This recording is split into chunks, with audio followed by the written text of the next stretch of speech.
जो मनाया जा रहा एक सौभाग्य की बात है कि हमें कभी उम्मीद नहीं थी कि इस क्षेत्र में भी बिरसा मुंडा जयंती का कार्यक्रम होगा। तो सबसे पहले वो धन्यवाद की पात्र हैं हमारी महिला शक्ति, जो नाम ही है बिरसा मुंडा स्व सहायता समूह, उनकी पूरी टीम, खासकर रुकमणी घोटिया को भी मैं धन्यवाद देता हूँ कि धन्यवाद जो आपने इस छोटे से गांव में और इस कार्यक्रम का आयोजन किया। इसके तहत मैं बिरसा मुंडा जी के चरणों में नमन करते हुए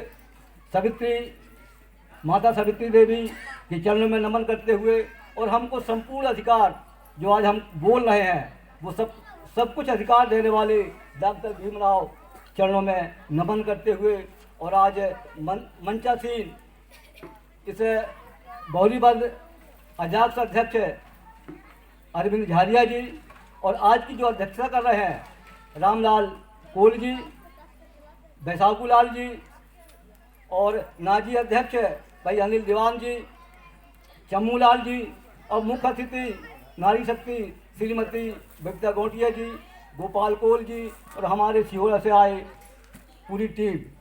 मैं इस मंच के माध्यम से ये भी कहना चाह रहा हूँ कि अब हमारे समाज के कुछ लोग धीरे धीरे तैयारी कर रहे हैं। ऐसे जैसे मैं नाम गिना रहा हूँ, जैसे हमारे जानकी कोल जी हो गए, अभी हरे राम जी हो गए, अशोक कोल जी हो गए, पूरालाल कोल जी हो गए, गोपाल कोल हो गए, विश्राम घोटिया हो गए, ऐसे विजय रावते हो गए। ऐसे धीरे धीरे हम ये कहें कि ये बिरसा मुंडा के नाती पैदा हो गए, बिरसा मुंडा के नाती पैदा हो गए। ये धीरे धीरे जब भी अपना समय मिल रहा है और अपना कार्यक्रम करते चले जा रहे हैं और मैं उनसे भी उम्मीद करूंगा कि वो अपने समाज के हित के लिए कुछ ना कुछ करते रहें और जागरूक करते रहें। और इस कड़ी में मैं सबसे पहले ये कहना चाहूँगा कि यहाँ पे अधिकांश आदिवासी समाज बैठा हुआ है। किसको किसको मालूम है कि हम इस देश के राजा महाराजाओं की संतानें बैठी हैं? है किसी को मालूम? ऐसे कितने लोगों को मालूम है कि हम इस देश के, किस देश के, इस देश के, भारत देश के जो हमारी ये बहुएं बैठी हुई है, माताएं बैठी हुई है, किसी जमाने में रानी महारानी हुआ करती थी और आज धन है, आज नौकरानी बनी है, आज धन है, नौकरानी बनी हुई है। आखिर कारण क्या है? आखिर कारण क्या है कि आज हमारी ऐसी दशा किसने की, क्यों की? और हम अभी बीच में हमारे विजय रावती जी ने, सालाना जी ने भी काफी विस्तार से चर्चा की। तो सबसे पहले जो हमारे समाज में जो कमी आई, सबसे पहले कमी आई शिक्षा की कमी आई। शिक्षा की कमी क्या आई? हमारा क्या चला गया? ज्ञान चला गया, हमारी बुद्धि चली गई। ऐसे सावित्रीबाई फूले के जो पति हैं जेठोराव फूले, वो हमेशा कहा करते थे विद्या बिन मति गई, मति बिन नीति गई, नीति बिन अर्थ गया और अर्थ बिन सब कुछ नष्ट हो गया। और आज हमारा समाज ज्ञानवान से पीछे हो गया, जिसके कारण हम अपने हक अधिकार को भूलते चले जा रहे हैं। किसके कारण? केवल एक के कारण, केवल शिक्षा के कारण। और आज भी हम लोग शिक्षा के मामले में इतनी कमजोर कड़ी हो गई है कि हम क्या, मास्टर आपके बच्चों को बुलाने आता है, किसके बच्चों को? पहले अभी हम इस पर चर्चा करेंगे। किसके बच्चों को? आपके खुद के बच्चों को पढ़ने के लिए मास्टर आता है कि भैया जी, रामलाल जी, बैसाखू लाल जी, आप अपने बच्चों को स्कूल भेजो। पर हम अपने बच्चों को स्कूल नहीं भेजते हैं। और बच्चा किसका है? बच्चा आपका है, बुलाने कौन आता है? बुलाने मास्टर आता है। पर हम अपने बच्चों को कभी भी अच्छे मन से स्कूल नहीं भेजते हैं। पर कभी आपने सोचा कभी कि यदि हमारा बच्चा पढ़ लेगा तो थानेदार बन जाएगा, तहसीलदार बन जाएगा, कलेक्टर बन जाएगा, डॉक्टर बन जाएगा, इंजीनियर बन जाएगा, वकील बनेगा, जज बनेगा, थानेदार बनेगा? ये आपने कभी सोचा ही नहीं। और जब नहीं सोचे तो आप अपने बच्चों को स्कूल भेजा ही नहीं। भेजते हो? नहीं भेजते। केवल आपको चिंता रहती है, साइकिल की चिंता रहती है, छात्रवृत्ति की चिंता रहती है, ड्रेस की चिंता रहती है, बाकी की चिंता नहीं रहती कि हमारे बच्चे की स्कूल जा रहा, 6वीं में पढ़ रहा है, 750 रुपये कम मिलेगा, हाई स्कूल पहुंच गया तो 1500 रुपये कम मिलेगा। इसकी चिंता रहती है। पर यह चिंता नहीं रहती है कि मेरा बच्चा यदि ज्ञानवान बन जाएगा तो कुछ अच्छा बनेगा। तो आप लोग, खासकर महिलाएं से मैं निवेदन चाहूंगा कि आप लोग हाथ उठाओ कि आज से हम अपने बच्चों को तय करें कि हम अपने बच्चे को कलेक्टर बनाएंगे, जिससे पूरा जिला नाचेगा। अभी से तय करना पड़ेगा। ऐसे हाथ उठाओ कौन कौन है कि अपने बच्चों को पढ़ाएंगे? आप लोग नहीं पढ़ाओगे? बच्चा नहीं है तो नाती तो है। और आप लोग अपने अपने बच्चों को नहीं पढ़ाओगे? और एक चीज और सुन लो, आप लोग अभी तीजा उपासे रहते हो ना, तीजा उपासे में आप लोग क्या बोलते हो कि हमारे बच्चे को अच्छा वर मिले, ये कहते हो ना भाइयों। तीजा उपासे से अच्छा वर नहीं मिलता है। जब बच्ची पढ़ लेगी तो नौकरी वाला मिलेगा। क्या मिलेगा? जब बच्ची 10वीं पढ़ लेगी, 12वीं पढ़ लेगी, तब उसको अच्छा पति की तीजा उपासे से मिलेगा। पर हमारे मन में क्या डाल दिया गया है कि हमारी बच्ची तीजा उपासे रहेगी तो अच्छा पति मिलेगा, अच्छा वर मिलेगा। पर ये झूठ है। सच क्या है? जब हमारी बच्ची 10वीं 12वीं पढ़ लेगी तब उसको अच्छा डॉक्टर कलेक्टर पति मिलेगा। पर अनपढ़ है वो कितना उपासे रह ले, चाहे वो जन्माष्टमी रह ले, चाहे तीजा रह ले, हर छठ रह ले, चाहे कछु रह ले, पर उसको अच्छा पति कभी मिलेगा। भाई लोग हल्ला लगा रहा है, कभी मिलेगा। यहाँ सुने ध्यान से, जब वो बच्ची, हमारी बच्ची जब पढ़ेगी तब उसको अच्छा पति मिलेगा, नहीं तो नहीं मिलेगा। तो मैं आप लोगों से बड़ैया गांव से निवेदन करने आया हूं कि आप लोग अपने अपने बच्चों को जरूर पढ़ाएं और ज्ञानवान बनाएं। साथियों, इसी के साथ मैं कह रहा हूं कि जो आज बिरसा मुंडा की जो जयंती है, इसके विषय में बिरसा मुंडा ने 3 लोगों से संघर्ष किया। बिरसा मुंडा ने कितने लोगों से संघर्ष किया? 3 लोगों से संघर्ष किया। सबसे पहले अंग्रेजों से, दूसरा सामंतवादों से और तीसरा धर्म से। इससे संघर्ष किया, 3 लोगों से संघर्ष किया। पहले सामंत अंग्रेजों से, फिर दूसरा सामंतवादों से और तीसरा धर्म से। धर्म से कैसे? कि बिरसा मुंडा बचपन में ही सभी से परेशान हो गए थे। जब वो हिंदू धर्म से परेशान हुए तो उनने पढ़ने के लिए ईसाई धर्म को अपनाया। किसको अपनाया? ईसाई धर्म को अपनाया। और ईसाई धर्म में उनको धीरे धीरे पहला फुसला के कि हम आपको जल जंगल जमीन देंगे। जब जल जंगल जमीन देंगे, जब ईसाइयों को देखा, ईसाई कौन था? ईसाई ही अंग्रेज था। जब उनसे वो भी अधिकार नहीं मिला, तब बिरसा मुंडा ने तीर कमान उठाया। क्या उठाया? तीर कमान उठाया और अंग्रेजों के छक्के छुड़ाए। और आज भी अपने देश में, आपके यहां भी सामंतवाद है। आज हम, देश आजाद हुआ है। आजाद कौन हुआ है? देश आजाद हुआ है। पर हम आज भी गुलाम हैं। आज भी हम कहीं ना कहीं हरवाही कर रहे हैं, कहीं ना कहीं किसी माल बाजार के हांकने में चल रहे हैं। पर उसके बिना हम जीवन यापन नहीं कर पा रहे हैं। उसका कारण क्या है? उसका यही कारण है कि हम अपनी धीरे धीरे संस्कृति भी भूलते चले जा रहे हैं। हम अपनी भी धीरे धीरे संस्कृति भूलते चले जा रहे हैं। और आज हमारे खासकर मैं कोल समाज के विषय में बात करूंगा। कोल समाज के मुख्य त्यौहार केवल 2 ही त्यौहार होते हैं। मुख्य त्यौहार कितने होते हैं? केवल 2 ही त्यौहार होते हैं। एक रवि की अष्टमी, एक खरीफ की अष्टमी। एक अष्टमी निकल गई, एक अष्टमी जिसको अपन आठा कहते हैं। हम पुजारी प्राकृतिक पुजारी है, हम मूर्ति पुजारी नहीं है। हम कौन से पुजारी हैं? हम प्रकृति के पूजक है, हम मूर्ति पूजक नहीं है, हम प्राकृतिक पूजक है। और प्राकृतिक पूजक धीरे धीरे धीरे धीरे नष्ट होती चली जा रही है और हम मनुवादियों के त्यौहार मनाते चले जा रहे हैं।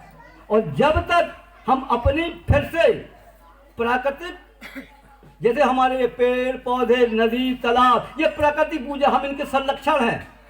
आज जो जंगल बचा हुआ है हमारे कारण बचा हुआ है। नहीं तो बड़े बड़े लोगों को तो मालूम है, रात रात में सगोना कट जाता है, इमरती लकड़ी कट जाती है और पता भी नहीं चल पाता। और जब हम जंगल में जाते हैं, अपने घर बनाने के लिए जाते हैं ना, हम कोई लकड़ी काटते हैं तो वन विभाग वाला पहले आ जाता है कि कहा रे फलनवा लकड़ी काट के लाए।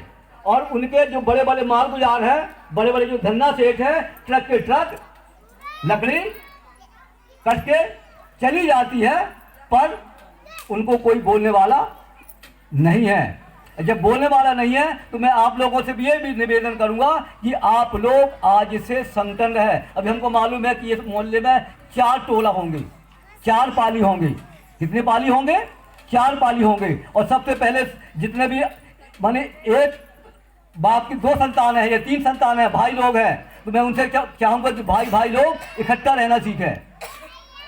अभी तक क्या होता है, एक भाई दूसरे भाई से लड़ाई हो जाती है, वो अलग हो जाता है, उससे पाली बना लेता है, उससे मुंह नहीं बोलता है, शादी विवाह में सम्मिलित नहीं होता है। तो ये गलत आदत है, गलत चीज है। सबसे कीमती होता है भाई होता है। और यदि हम भाई को छोड़ते हैं तो फिर तुम्हारा साथ देने वाला कोई नहीं होता है। तो हम क्या करते हैं, भाई भाई, मान लीजिए एक घर में 3 देवरानी है तो वो तीनों के अलग अलग हो जाती है। पर मैं आप ये कहता हूं कि सब इकट्ठा रहो।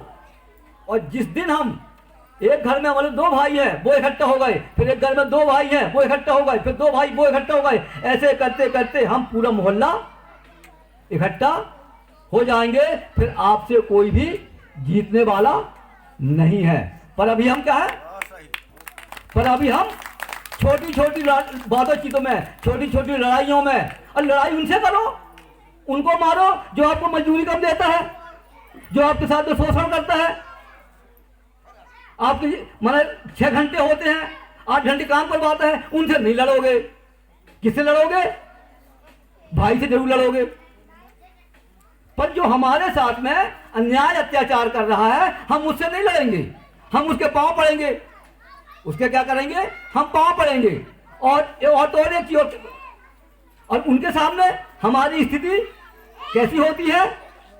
जिनके हम तरफदारी करते हैं उनकी स्थिति कुत्ते से भी कई बीती होती है। कुत्ता तो अच्छा होता है, कुत्ता तो अच्छा होता है। मैं एक आपको उदाहरण बताऊं। उदाहरण क्या बताऊं कि मान लीजिए हमारे 2 गोटिया किसी माल गुजार के यहाँ किसी काम के लिए गए। इस बात को अच्छे से गौर से समझना। हमारे 2 गोटिया किसी माल गुजार के यहाँ किसी काम के लिए गए और माल गुजार कहता कि अरे आओ गोटिया बैठो। हमको कहाँ बैठाता है? बाहर। किसी को खराब लगे तो खराब लगे, जो सुनते हो सुनते हो, हमको कोई टेंशन नहीं। कहाँ बैठाता है? बाहर। अब मानिए कुत्ता आया, वो कहाँ चला गया? घर के अंदर चला गया। हमें कहाँ बैठा दिया? बोरी में। और उनका पालतू कुत्ता कायम बैठा है झोपड़ में। ठीक है ना? तो हमारी स्थिति क्या कहलाई? कुत्ता से भी ये सही है। हमारे यहाँ की जो राजा महाराजा की जो संतानें बैठी हैं उनके साथ यही हो रहा है। फिर इसके बाद में पटेलिन 2 चाय लेके आ गई। गौटिया जी चाय पिए, धोखे से वो 3 कप लेके आई। कितने कप लेके आई? 3 कप लेके आई। 2 कप गौटिया जी पी लिए, 1 कप रह गया तो रख ली, क्यों? वो छुप गया।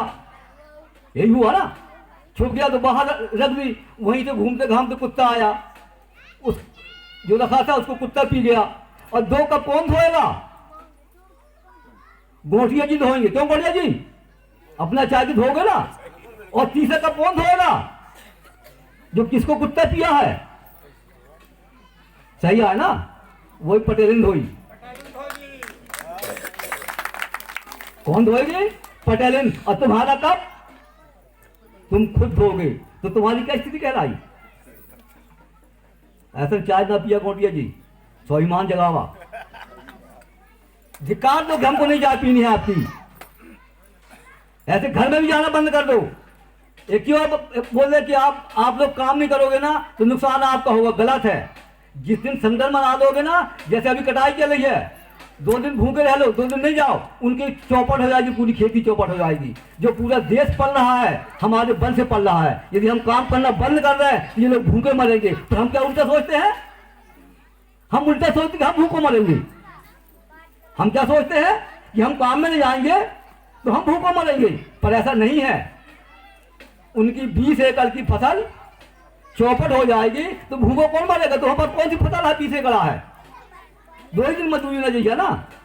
गरीबी रेखा का तो मिलत तो है कार्ड में, खाना है, राशन मिलत तो है, पर एकता नहीं है। पर क्या है? एकता नहीं है। 4 लोगों ने कहा कि हम फलाने कहा काम में न जाएंगे तो 5वां आदमी क्या करेगा? चला जाएगा, 5वां चला जाएगा। पर हमारी एकता खत्म हो गई। तो इसलिए हमें एकता पर हम ये बोल रहे हैं कि जो आज हमारी कुत्तों से भी गई बीती स्थिति हुई, इसका कौन जिम्मेदार है? क्या कारण है? ये कारण बहुत लंबा कारण है। इस कारण को जब कभी हम ये आपको जब समय मिलेगा, जब अच्छा बड़ा कैडर होगा, उस कैडर में समझाएंगे। पर इतना जरूर मान लो कि आज हमारे साथ में अन्याय अत्याचार हो रहा है, और अन्याय अत्याचार के लिए हमें सबसे पहले जो बाबा साहब की जो किताबें हैं, संविधान है, उसको पढ़ना पड़ेगा। जो बाबा साहब की किताबें हैं, जो हमें समानता का अधिकार मिला। क्या मिला? समानता का अधिकार मिला। इसका मतलब है कि हमें समानता का अधिकार नहीं था। हमें आज जो बोल रहे हैं, आज हम मंच में जो बोल रहे हैं, पहले हमें बोलने का भी अधिकार नहीं था। जो आज ये मैं पैंट पहना हूं, ये शर्ट पहना हूं, पहले हमें ये भी पहनने का अधिकार नहीं था।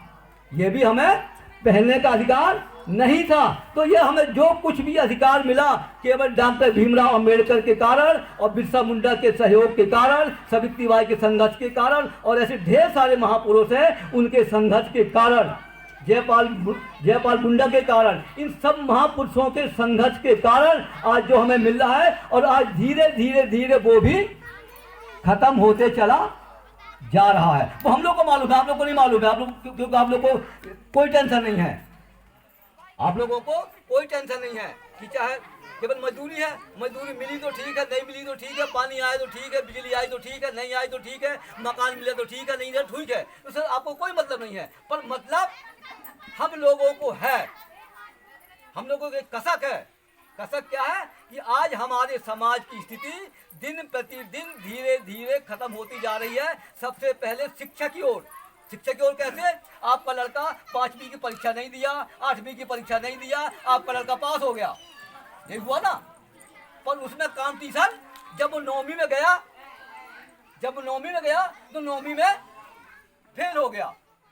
1 साल फेल हो गया, दूसरे साल जब फेल होगा तो उसका एडमिशन नहीं होगा। मालूम धोखे से 9वीं फेल हो गया, 9वीं पास हो गया, तो 10वीं में जाके फिर फेल हो गया। वो आगे 10वीं तक हमारे समाज का लड़के लड़की पास हो नहीं पा रहे हैं। केवल आपको क्या मिल रहा है? एक प्रलोभन मिल रहा है। आप लोग खुश हो गए। खुश क्या हो गए? कह रहे मेरे लड़का को क्या मिल रही है? साइकिल मिल गई, छात्रवृत्ति मिल गई, ड्रेस मिल गई, किताब मिल गई, बस इतने में आप लोग खुश हो गए। पर जो चीज मिलनी चाहिए, वो चीज नहीं मिल रही। क्या नहीं मिल रही है? शिक्षा नहीं मिल रही है। शिक्षा नहीं मिल रही है। तो उस शिक्षा जो हमारे हथियार है, जो हमारे ज्ञानवान की जो चीज है, उस चीज को हमें आज से बचाना पड़ेगा। और नहीं बचाएंगे तो जो हमारे जैसे महापुरुष बिरसा मुंडा जो संघर्ष किए हैं, उनका संघर्ष बेकार जाएगा। और इसमें से आप लोग कितने, जब तक हमारे समाज के बीच में हर मोहल्ले में जब तक कोई एक बिरसा मुंडा पैदा नहीं होगा, जब तक बिरसा मुंडा पैदा नहीं होगा, तब तक हमारे समाज का उत्थान और भला नहीं हो पाएगा। बिरसा मुंडा ने ही छोटे छोटे गांव में जाके टीम बनाया। टीम बनाते बनाते उनको 2 साल लगे। बिरसा मुंडा को कितने साल लगे?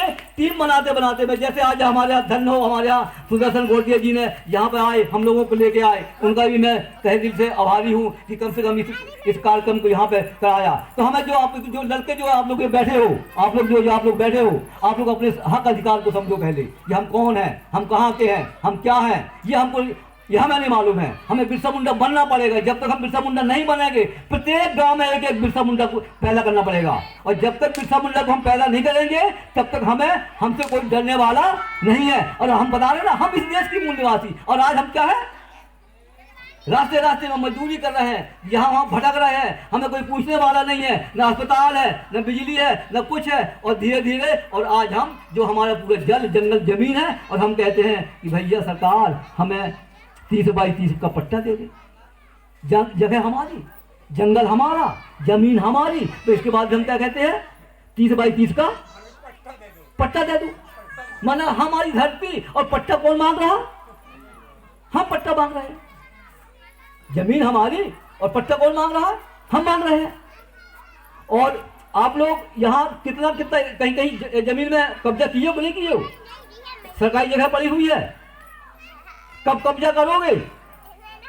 जो जमीन सरकारी है वो जमीन हमारी है। लिख लो आप, जो जमीन सरकारी है वो जमीन हमारी है। जो जमीन सरकारी है वो जमीन हमारी है। सरकारी जमीनों में कब्जा करो, संगठित होकर, अलग अलग नहीं, संगठन कर करो। और जब तक ऐसा नहीं करोगे, तब तक हम इसी प्रकार से, हम कह दिए ना कि ये जो पूरी जमीन थी, और आज जो वो कौन रहा? हम किसके हारवाही कर रहे हैं? उनके हारवाही कर रहे हैं। तो आज वक्ता बहुत बोलने वाले हैं, और आज इस बिरसा मुंडा की जन्म जयंती के उपलक्ष्य में आप लोग अपने अपने अधिकार के लिए एकजुट हो जाओ। और जब तक हम एकजुट नहीं होंगे, तब तक ऐसे ही चलता रहेगा। और जाते जाते एक चीज और कहूँगा, यदि किसी भी समाज को बर्बाद करना है, तो उस समाज से एक चीज ले लो और एक चीज दे दो, वो समाज अपने आप बर्बाद हो जाएगा। वो कौन सी चीज है? किसी भी समाज से शिक्षा ले लो और नशा दे दो। और आज हमारा समाज सबसे ज्यादा नशीला हो गया है। नशीले का मतलब क्या होता है कि आज जब वहाँ पर नशा है, तो हमारे पास सोचने समझने की शक्ति खत्म हो गई। जो थोड़ी बहुत ज्ञान बचा रहा, तो किस में चला गया? गांजा में, भांग में, दारू में। और आज 90% और 90 क्या के लिए 95% हमारा समाज नशीला हो गया है। हमारा समाज नशीला हो गया है, और उस नशीले के कारण हमारे धीरे धीरे, क्योंकि हमारे पास क्या नहीं है, हम नशे में हैं। क्या दस्तखत करवा लिए, क्या कर लिए, और कौन सी योजना पास हो गई, क्या हो गया, हमें पता ही नहीं है। हमारा ज्ञान कहाँ चला गया? हमारा ज्ञान, हमारी बुद्धि नशा में चला गया, और धीरे धीरे चले जा रहे हैं। और हमारा समाज नशा को इतना गले लगा लिया है, इतने गले में लगा लिया है, और कुछ ना पूछो। अभी आज त्योहार है, थोड़ी देर के बाद में लोग चंदा करने लगेंगे, क्योंकि हम भी तो आप ही के समाज के हैं ना, हमको भी मालूम अपने मोहल्ले की बात ना। थोड़ा थोड़ा चंदा कर लेंगे, 50-50, 10-10, 20 रुपये इकट्ठा कर लेंगे, और बस पीना चालू हो जाएगा। कभी सोचो आप, उस नशे में आपका कितना नुकसान हो रहा है। सबसे पहले नुकसान तो ये हो रहा है कि आपको होश ही नहीं है कि आपको बच्चा स्कूल जा रहा कि नहीं जा रहा। पहला नुकसान आपने किसका नुकसान किया? आपने अपना खुद का नुकसान किया। नशे में पता ही नहीं है कि मेरा बेटा स्कूल गया कि नहीं गया। दूसरा नुकसान क्या है कि गवर्नमेंट कौन कौन सी योजना लागू कर रही है, हमें पता ही नहीं है, हमारी बुद्धि नहीं है। और तीसरा नुकसान क्या हुआ कि जब कभी शादी विवाह या कोई धार्मिक कार्यक्रम होते हैं, तो हम पी लेते हैं, तो हम वहीं पर लड़ाई चालू, वहीं पर लड़ना चालू कर लेते हैं। तो ये नशे के कारण है। और एक चीज और बोले, बड़ा आदमी आपसे कभी नहीं कहेगा कि आप नशा छोड़ दो। बड़ा आदमी तो चाहेगा कि आप नशा करो, अब वो खुद ही कहेगा कि बब्बू 2 घंटा और काम कर दे, 1 पौवा और ले ले। ये कौन कहता है? बड़ा आदमी कहता है भैया 1 पौवा और है, 1 पौवा पी ले। और बब्बू कोल घोटिए जी, बड़े खुश हो गए कि चलो माल यार हमको 1 पौवा दे दिया, 1 पौवा गट गट पिए। और जहाँ पे 1 पौवा 25 रुपये का होता है, जहाँ पे हमें 50 रुपये मिलना चाहिए था, हम 25 रुपये में 1 घंटा काम कर दिए। अब वो भी कहा कि वो अच्छा चौधरी समाज है, और हम 1 घंटा काम कर दिए, ज़्यादा काम कर दिए, और इसके बाद में हम चले गए। पर वो कभी नहीं कहेगा बड़ा आदमी कि घोटिए तुम दारू मत पियो। केवल समाज का आदमी ही कहेगा आपको कि दारू मत पियो। पर बड़े आदमी माल गुजार कभी नहीं सोचेंगे कि आप लोग दारू, वो तो कहेगा कि तुम दारू पियो। वो तो चाहते हैं कि तुम नशे में रहो, कि जिससे आप उनका काम हल्का होता रहे। और मैं ज़्यादा, और सब लोग पहले इस कार्यक्रम के पहले सबसे पहले नारा लगाओ, बिरसा मुंडा अमर रहे, बिरसा मुंडा अमर रहे, बिरसा मुंडा अमर रहे। जब तक सूरज चांद रहेगा, बिरसा तेरा नाम रहेगा, जब तक सूरज चांद रहेगा। बिरसा तेरा नाम रहेगा। और मैं अपनी यही वाणी को विराम देता हूँ। जय बिरसा, जय जोहार, जय भीम, खुदा हाफिज।